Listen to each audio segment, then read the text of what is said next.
நூல் உலா வாசக சாலையில் ஒரு பயணம்.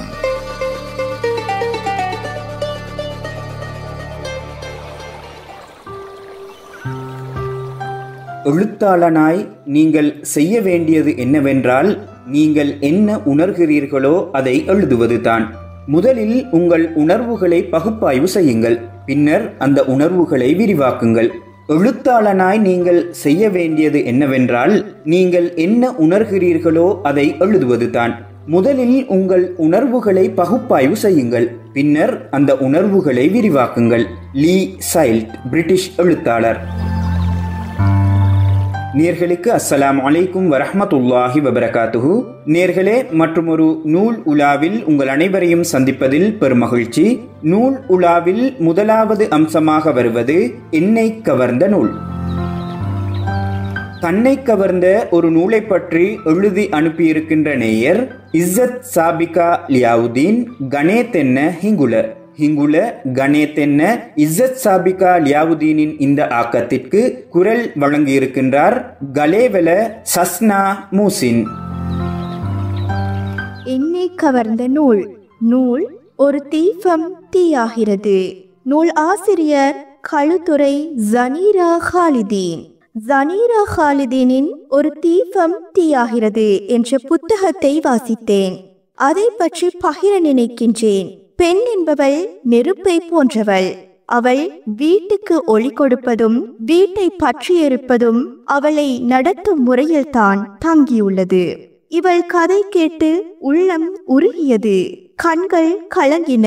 கோபமும் கேள்விகளும் எழுந்தன. 100 பக்கங்களிலும் நான் இவளாக வாழ்ந்து விட்டேன். வாழ வைத்தது என்னை ஜனீராவின் கைவண்ணம். இவள் வீட்டில் இளையவள். இறைவன் குறித்த விதி. தாயின் அரவணைப்பை சிறுவயதிலே இழந்து விட்டாள். உயர்தர படிப்பு வரை வாழ்க்கை, நண்பர்கள், பாடசாலை, புத்தகங்கள் என பறந்தது. இவள் வாசிப்பிலும் எழுதுவதிலும் மிகுந்த ஆர்வம் கொண்டவள். ஆனால் வாழ்க்கையில் இன்னொரு இருண்ட பக்கம் இருப்பதை இவள் உணர்ந்தது. படிச்சதெல்லாம் போதும், வீட்டில முடங்கி கிட என்ற வார்த்தைகள் தன் தந்தையிடமிருந்து வந்த பிறகே. சிறுகதைகள் எழுதினாள், கவிதைகள் எழுதினாள். எதுவும் பத்திரிகைகளில் வரவில்லை. மனம் உடைந்து போனாள். ஆறுதல் கூறவோ உற்சாகமூட்டவோ தன் கருத்துக்களை பகிரவோ யாரும் இருக்கவில்லை. காரணமே இன்று கோபப்படும் தந்தை, வீட்டுக்காக நேரம் ஒதுக்காத அண்ணன் மற்றும் இவள் நினைப்பே இல்லாத அக்கா என இவள் வாழ்க்கையை மாறி மாறி தீர்மானிக்க மூவர் இருந்தனர். ஒரு விரக்தியான நிலையை அடைந்த இவள் அன்பை தேட ஆரம்பித்தாள். இந்த தேடல் இவள் வாழ்க்கையே சீர்குலைத்தது. அனுதாப பார்வைகளை எல்லாம் அன்பாகவும் பாசமாகவும் கண்டாள். முட்டாள். ஆம், என் பார்வையில் இவள் ஒரு முட்டாள், ஒரு கோழை. நான் விமர்சிக்கவில்லை. ஆனால் கண்மூடித்தனமான அன்பு தரும் சந்தோஷம் என்றும் நிலைப்பதில்லை. முட்டாள் ஆகிவிடாதே. அன்பு என்பது கானல் நீர் போல. அதை எவ்வளவு தேடி ஓடினாலும் என்றும் அடைய மாட்டாய். அது தானாக உன்னை தேடி வரும் வரை காத்திரு. என் எண்ணத்தில் தனது இலட்சியங்களுக்காகவும் தனது உரிமைக்காகவும் பேசாத, போராடாத எந்த பெண்ணும் கோழைத்தான். பெண்ணே, நீ நிமிர்ந்து நில். உன் லட்சியத்தை நோக்கி நட. உன் கால்கட்டை அவிழ்த்து எறி. உன் உரிமைக்காக குரல் கொடு. எத்தனை கஷ்டங்கள் வந்தாலும் போராடி நிமிர்ந்து நிற்பதே அன்றி துவண்டு போய் முடங்கு கிடப்பது பெண்ணுக்கு அழகல்ல. நீ தனித்து போராட வேண்டியவள். என்னை கவர்ந்த நூல் பற்றிய அந்த ஆக்கத்தை எழுதி அனுப்பியிருந்த நேயர் இஸ்ஸத் சாபிகா லியாவுதீன் கணேத்தென்ன ஹிங்குல கணேத்தென்ன இஸ்ஸத் சாபிகா லியாவுதீனின் அந்த ஆக்கத்திற்கு குரல் வழங்கியிருந்தார் கலேவல சஸ்னா மூசின். நூல் உலாவில் இரண்டாவது அம்சமாக வருவது நூல் அறிமுகம். இன்று நாம் அறிமுகம் செய்ய எடுத்திருக்கும் நூல் ஓர் உலகளாவிய வரலாறு. தமிழில் குருநாகல மல்லவப்பிட்டிய மௌலவி முஹம்மத் ரசீன் ஹசனி அவர்கள் எழுதியிருக்கின்றார்கள். இந்நூல் தகவல்கள் நிரம்பிய ஓர் அறிவுக்களஞ்சியம். முதல் பக்கத்தில் குறிப்பிட்டுள்ளது போல இந்நூல் நூலகங்களுக்கு ஒரு மகத்தான அறிவு பெட்டகம். தமிழுலகிற்கே இது மாபெரும் ஞான கருவூலம். இந்தியாவைச் சேர்ந்த மர்ஹூம் மௌலவி முஹம்மத் உஸ்மான் மௌரூஃபி அவர்கள் இதன் உருது மொழி ஆசிரியராவார். இந்நூல் 2012 தமிழில் வெளிவந்துள்ளது. 360 பக்கங்களை கொண்ட இந்நூல் சுமார் 10,000க்கும் மேற்பட்ட வரலாற்று குறிப்புகளை கொண்டுள்ளது.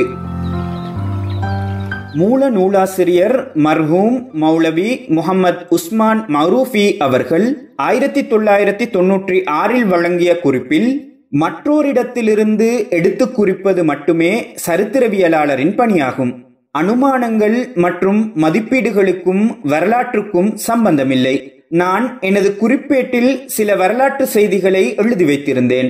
மக்கள் யாவரும் பயனடைய அதனை அச்சிடும்படி என்னை சிலர் மிகவும் வற்புறுத்தினர். அவ்வேண்டுகோளுக்கிணங்க 1973 ஏக் ஆலமி தாரிக் எனும் பெயரில் அது புத்தகமாக பதிப்பானது. அது மக்களிடம் பெரும் வரவேற்பை பெறவே பற்பல விஷயங்கள் சேர்க்கப்பட்டு பலமுறை பதிப்பானது என எழுதியுள்ளார் மூல நூலாசிரியர் மர்ஹூம் மௌலவி முஹம்மத் உஸ்மான் மௌரூஃபி அவர்கள். இந்நூலுக்கான வாழ்த்துரையை வழங்கியுள்ளார் தமிழ்நாடு ஜாமியா அல் பாக்கியாத்து சாலிஹாத்தின் முன்னாள் முதல்வர் மர்ஹூம் அல்ஹாஜ் அஷேக் PSP ஜெய்னுலாப்தீன் பாகவி அவர்கள். அவர் அதில் வரலாறு என்பது மனிதனை கீழ்நிலையிலிருந்து உயர்ந்த உன்னத நிலைக்கு உயர்த்தும் ஒப்பற்ற வழிகாட்டியாகும். இந்நூல் ஒவ்வொருவரிடத்தும் இருக்க வேண்டிய நன்னூல். படித்தறிந்து படைத்தவனின் வல்லமை புரிந்து நற்குணசீலனாக வாழ வழிகாட்டும் திருநூல் என எழுதியுள்ளார் மர்ஹூம் PSP ஜெய்னுலாப்தீன் பாகவி அவர்கள். சென்னை செங்கல்பட்டு மாவட்ட ஜமாத்துல் உலமா சபை தலைவரும் சென்னை புருசைவாக்கம் ஜுமா மஸ்ஜிதின் இமாமும் அல் குர்ஆன் விரிவுரையாளரும் பன்னூல் ஆசிரியருமான மௌலானா மௌலவி அல்ஹாஜ் KA நிஜாமுத்தீன் மன்பாயி, தென்னகத்தின் பிரசித்தி பெற்ற மதரசாவான யூசுஃபியா அரபுக் கல்லூரியின் முன்னாள் அதிபரும் பேராசிரியருமான மர்ஹூம் மௌலானா கலீல் அஹ்மத் கீரனூரி மற்றும் சென்னை மௌலவி ஷா அப்துல் நாசிர் பாக்கவி ஆகியோர் இந்நூலுக்கு அணிந்துரைகளை வழங்கியுள்ளமை சிறப்பம்சமாகும். பொது அறிவு, இஸ்லாமிய வரலாறு, உலக வரலாறு, ஆட்சியாளர்கள், அறிஞர்கள் என பல அரிய தகவல்களை உள்ளடக்கிய ஒரு பொக்கிஷமாக இந்நூல் காணப்படுகிறது. தகவல்கள் நிரம்பி வழியும் இந்நூல் கற்போர் கரங்களில் இருக்க வேண்டிய முக்கிய நூலாகும். இந்நூலை தமிழில் மொழிபெயர்த்த மல்லவப்பிட்டிய மௌலவி முஹம்மத் ரசீன் ஹசனி அவர்கள் அவரது குறிப்பில் அல்லாஹு தஆலாவின் மூலம் அகிலத்தாரின் விமோசனத்திற்காக வழங்கப்பட்ட இஸ்லாம் அறிவியலுடன் எல்லா கோணங்களிலும் கைகோர்த்தே வருகிறது. ஆல்பர்ட் ஐன்ஸ்டைன் கூறுகிறார், மதமில்லாத விஞ்ஞானம் ஊமையானது, விஞ்ஞானமில்லாத மதம் குருடானது. அறிவியல் உலகினுள் நுழைந்து இதன் ஆசிரியர் சேகரித்த முத்துக்களின் கருவூலமே இத்தொகுப்பு. இதன் மூலநூல் என் கையில் கிட்டியதும் சிரமம் பாராமல் இதை மொழிபெயர்த்து தமிழுலகிற்கு வழங்க வேண்டுமென முனைந்தேன் என குறிப்பிடுகிறார். அந்த வகையில் அவரது அனுபவத்தை அவரது குரலிலேயே கேட்டு பார்ப்போம். ஓர் உலகளாவிய வரலாறு என்ற பெயரில் தமிழாக்கம் செய்யப்பட்டு வெளியிடப்பட்டிருக்கக்கூடிய இந்த நூலின் மூல நூல் உருது மொழியில் எழுதப்பட்டிருக்கிறது. தமிழ்நாட்டிலே பல்லப்பிட்டி ஜாமியா அல் உஸ்வத்துல் ஹசனா என்ற கலாசாலையிலே மார்க்க கல்வி கற்றுக்கொண்டிருந்தேன். ஆசிரியர் வசிக்கக்கூடிய சஹாரன்பூர் எனக்கூடிய ஊர் சுமார் 2638 கிலோமீட்டர் பயண தூரத்திலே இருந்தது. அங்கே சென்று அவர்களை நேரிலே சந்தித்து அவர்கள் எழுதிய ஏக ஆலமி தாரீக் எனக்கூடிய இந்த நூலுக்கு தமிழாக்கம் செய்வதற்காக அனுமதியை பெறக்கூடிய வாய்ப்பை அல்லாஹ் எனக்கு தந்துதவினான். அல்ஹம்துலில்லாஹ். சஹரன்பூர் ஜாமியா மொலாஹிருல் உலூம் சர்வ கலாசாலைக்கு நபிமொழி ஹதீஸ் துறை பட்டப்படிப்பை பூர்த்தி செய்வதற்காக நான் பயணமானேன். அங்கே மாணவர்கள் அதிகமாக புத்தக பிரியர்களாக இருப்பதை எனக்கு காணக்கூடியதாக இருந்தது. உண்மையிலே நானும் புத்தகங்களை வாசிப்பதற்கும் புத்தகங்களை வாங்குவதற்கும் அதிகம் பிரியம் உள்ளவராக இருந்தேன். அவர்களை போன்று நானும் புத்தக கடைகளுக்கு செல்வேன், அரபு நூல்களை பார்ப்பேன், உருது நூல்களை பார்ப்பேன். எனக்கு மனதுக்கு பிடித்த நூல்களை நான் பணம் கொடுத்து வாங்குவேன். அப்படி நான் நபிமொழித்துறை பட்டப்படிப்பை கற்றுக்கொண்டிருக்கும் போது ஒரு நாள் புத்தக கடைக்கு சென்ற நேரத்திலே புத்தகங்களை புரட்டி பார்க்கும் போது அங்கே இந்த ஏக் ஆலமி தாரீக் என்ற நூல் இருப்பதை கண்டேன். பக்கங்களை புரட்டினேன், ஆச்சரியப்பட்டேன். அதிகமான வரலாற்று தகவல்கள் அதில் இடம்பெற்றிருப்பதை கண்டேன். இந்த நூலை நான் மொழியாக்கம் செய்து தமிழ் உலகம் பயன்பெறுமாறு வெளியிட்டால் நன்றாக இருக்குமே என்று என்னுடைய மனதிலே நான் நினைத்தேன். அதன் பிறகு அதன் ஆசிரியர் உஸ்மான் மாரூஃபி மௌலானா அவர்கள் எங்கே வசிக்கிறார் என்று விசாரித்தேன். அப்போது நான் அங்கே கற்று கொள்வதற்காக சென்ற மாவட்டத்திலே தான் அவர்களும் இருப்பதை அறிந்து மிகவும் சந்தோஷப்பட்டு அவரை நேரிலே சந்தித்து அவரிடத்திலே மொழியாக்கம் செய்வதற்காக நான் அனுமதி வேண்டினேன். அவர்கள் மிகவும் சந்தோஷப்பட்டார்கள். அவர்களுடைய அனுமதியை எனக்கு கடிதம் மூலமாக எழுதி எனக்கு ஒப்படைத்தார்கள். உண்மையிலே அவர்களுடைய ஏக ஆலமி தாரீக் எனக்கூடிய உருது மொழியிலான அந்த நூல் 7 பதிப்புகள் பதிக்கப்பட்டு சுமார் 7000 பிரதிகளை விட அதிகமான பிரதிகள் அச்சிடப்பட்டு அப்போது வெளியிடப்பட்டிருந்தது. அந்த நூலை மொழியாக்கம் செய்ய நான் ஆரம்பித்தேன். அதிலே அதிகமான பாரசி வார்த்தைகள் இடம்பெற்று இருந்தது. நூலை மொழிபெயர்ப்பு செய்வதிலே சற்று கடினத்தன்மை தென்பட்டது. மீண்டும் நான் ஆசிரியரை தொடர்பு கொண்டு அந்த சொற்களுக்கெல்லாம் சரியான அர்த்தங்களை அவரிடத்திலேயே ஆசிரியரிடத்திலேயே தெரிந்து கொண்டு தமிழாக்கத்தை நான் பூர்த்தி செய்தேன். உண்மையிலே வரலாறு என்றால் என்ன என்பதை கொண்டு ஆசிரியர் இந்த நூலை ஆரம்பித்திருக்கிறார். வரலாறு என்றாலே நபி ஆதம் அலைஹிஸ்ஸலாத்தை கொண்டு தானே துவங்க வேண்டும். ஆதம் அலைஹிஸ்ஸலாம் அவர்கள் தொடக்கம் இறுதி நபி வரை உள்ள வரலாற்று குறிப்புகளிலே இந்த நூலிலே அவர்கள் இடம்பெறச் செய்திருக்கிறார்கள். அது மட்டுமல்ல, உலக கிமு வரலாற்று குறிப்புகள், கிபி வரலாற்று குறிப்புகள், இஸ்லாமிய உலகம் சம்பந்தப்பட்ட தகவல்கள், இறுதி நபி முஹம்மது ஸல்லல்லாஹு அலைஹி வஸல்லம் அவர்களுடைய வாழ்க்கை வரலாற்று குறிப்புகள், ஹலீஃபாக்களுடைய ஆட்சி குறிப்புகள், உமையாக்கள், அப்பாசியாக்கள், உஸ்மானியாக்கள் அந்த ஆட்சி குறிப்புகள், உஸ்மானிய பேரரசு சம்பந்தமான வரலாற்று குறிப்புகள், ஸ்பெயின் பேரரசு சம்பந்தமான வரலாற்று குறிப்புகள், இந்தியா வரலாற்று குறிப்புகள், இந்தியாவில் இஸ்லாமிய மார்க்க அறிஞர்கள் இந்தியா சுதந்திரத்துக்காக எப்படி பாடுபட்டார்கள் என்ற வரலாற்று குறிப்புகள், மக்கா மதீனா பைத்துல் முகத்தஸ் வரலாற்று குறிப்புகள், இமாம்களுடைய வரலாற்று குறிப்புகள், அல் குர்ஆனுடைய வரலாற்று குறிப்புகள், நபி மொழி ஹதீஸ் துறை வரலாற்று குறிப்புகள், இவ்வாறாக இந்த நூலிலே உள்வாங்கி இருக்கிறார்கள் ஆசிரியர். எனவே இந்த நூல் அனைவருக்கும் முழுமையாக பயனை உண்டு பண்ண வேண்டும் என அல்லாஹ்விடத்தில் வேண்டிக் கொள்கிறேன். நூல் உலாவின் நூல் அறிமுகம் பகுதிக்கு ஓர் உலகளாவிய வரலாறு எனும் நூலை அனுப்பி வைத்ததோடு இந்நூலோடு தொடர்பான அனுபவங்களையும் பகிர்ந்து கொண்டார் தமிழ் மொழிபெயர்ப்புக்கான நூலாசிரியர் குருநேகல மல்லவப்பிட்டிய மௌலவி முஹம்மத் ரசீன் ஹசனி ஃபாலில் மலாஹிரி அவர்கள். நூல் உலாவில் 3வது அம்சமாக வருவது கருத்துரை. தரமான புத்தகங்களை வெளியிடல் என்ற தலைப்பில் கருத்துரைக்கிறார் தேசிய நூலகத்தின் நூலக ஆவணவாக்கல் உத்தியோகத்தரும் நூலகருமான MSM ஷிஹாம் அவர்கள். நூல் உலா நிகழ்ச்சியினூடாக உங்களை எல்லாம் சந்திப்பதில் நான் மகிழ்ச்சி அடைகின்றேன். தரமான நூல்கள் வெளியிடப்படுவதில்லை என்ற பிரச்சினை இலங்கையை பொறுத்தவரையிலே இலங்கையிலே பல நூற்றுக்கணக்கான நூல்கள் வெளியிடப்படுகின்றன. அவ்வாறான நூல்கள் சர்வதேச மற்றும் தேசிய ரீதியான நியமங்கள் அடிப்படையிலே வெளியிடப்படுவது மிகவும் முக்கியமானது. அன்பின் எழுத்தாளர்கள் மற்றும் நூலாசிரியர்களுக்கான இந்த வேண்டுகோள் என்னவென்றால், நீங்கள் நூல்களை வெளியிடுகின்ற போது நூல்கள் வெளியிடுகின்ற நியமங்கள் காணப்படுகின்றன. நூலொன்றை எவ்வாறு உருவாக்கிக் கொள்வது என்பது தொடர்பான விஞ்ஞான ரீதியான சில வரையறைகள் காணப்படுகின்றன.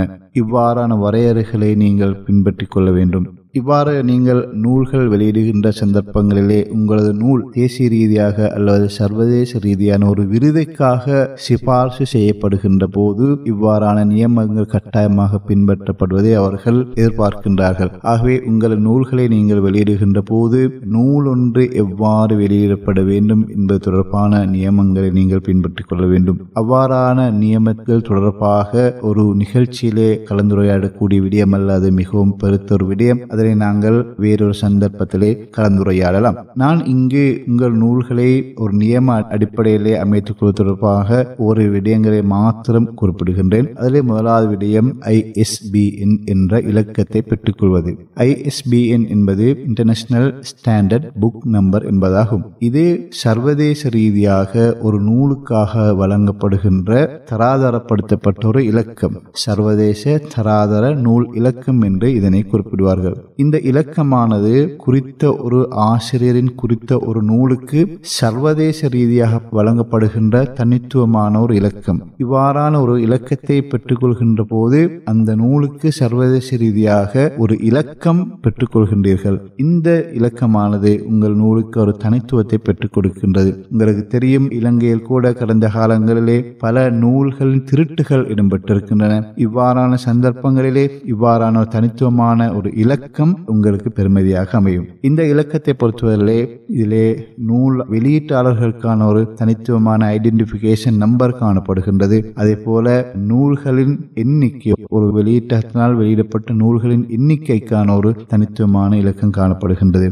ஆக இவ்வாறான ஒரு இலக்கத்தை வெளியீட்டாளர்கள் பெற்றுக்கொள்வதன் மூலமாக சர்வதேச ரீதியாக உங்கள் வெளியீட்டகத்துக்கு ஒரு தனித்துவமான இலக்கத்தை கூட பெற்றுக்கொள்ளலாம். ஆகவே நூலாசிரியர்கள் மற்றும் வெளியீட்டாளர்கள் உங்கள் நூல்களுக்கான ஒரு ISBN இலக்கத்தை பெற்றுக்கொள்ளுங்கள். அதே போன்று சஞ்சிகைகளை வெளியிடுகின்றவர்கள் இவ்வாறான ISSN என்ற ஒரு இலக்கத்தையும் உங்களுக்கு பெற்றுக்கொள்ளலாம். ISSN என்பது இன்டர்நேஷனல் ஸ்டாண்டர்ட் சீரியல் நம்பர். இந்த இலக்கமான சஞ்சிகைகள் மட்டுமல்ல, வார வாரம், மாதம் அல்லது அரையாண்டு அல்லது வருட அளவில் வருகின்ற பருவ வெளியீடுகளுக்கும் இவ்வாறான இலக்கங்களை நீங்கள் பெற்றுக்கொள்ள வேண்டும். ஏனென்றால் அவை கூட ஒரு தனித்துவமான வெளியீட்டு எண்ணை பெற்றுக்கொள்வது முக்கியம் என்பதாகும். சுவனியர்ஸ் அல்லது பருவ வெளியீடுகள், பல்கலைக்கழகங்களிலே வெளியிடப்படுகின்ற வருடாந்த நூல்கள், அதே போல இதர சங்கங்களினால் வெளியிடப்படுகின்ற நூல்கள், பாடசாலைகளினால் வெளியிடப்படுகின்ற விளையாட்டு போட்டி அல்லது கலை நிகழ்ச்சிகள் தொடர்பான நூல்கள், இவ்வாறான பல நூல்களுக்கும் இந்த ISBN, ISSN என்பவற்றை நீங்கள் பெற்றுக்கொள்ளலாம். இதனை இலங்கையிலே வழங்குகின்ற ஒரு முக்கியமான நிறுவனமாக இலங்கை தேசிய நூலகம் காணப்படுகின்றது. ISBN.lk என்ற வெப் அட்ரஸில் மூலமாக உங்களுக்கு இதனை பெற்றுக்கொள்ளலாம். www.isbn.lk என்ற வலைதளத்துக்கு சென்றால் நீங்கள் ISBN அல்லது ISSN இலக்கங்களை பெற்றுக்கொள்ளக்கூடியதாக இருக்கும். ஆகவே இலங்கையை பொறுத்த மட்டிலே கட்டாயமாக அனைத்து எழுத்தாளர்களும் அனைத்து வெளியீட்டாளர்களும் இந்த விடயத்திலே கவனம் செலுத்த வேண்டும் என்று நான் உங்கள் அவதானத்தை நோக்குகின்றேன். இது போன்ற இன்னொரு தகவலோடு இன்னொரு நிகழ்ச்சியிலே சந்திக்கும் வரை இன்று நான் விடைபெற்றுக் கொள்கின்றேன். தரமான புத்தகங்களை வெளியிடல் என்ற தலைப்பில் கருத்துரைத்தவர் தேசிய நூலகத்தின் நூலக ஆவணவாக்கல் உத்தியோகத்தரும் நூலகருமான MSM ஷிஹாம் அவர்கள். வாசகர்கள் உங்களை கவர்ந்த நூல்கள் பற்றி எழுதி அனுப்பலாம். எழுத்தாளர்கள் உங்கள் நூல் பிரதிகளை அனுப்பி வைக்க முடியும். வெளியீட்டாளர்கள் புதிய நூல் வெளியீடுகளின் தகவல்களை தெரிவிக்கலாம்.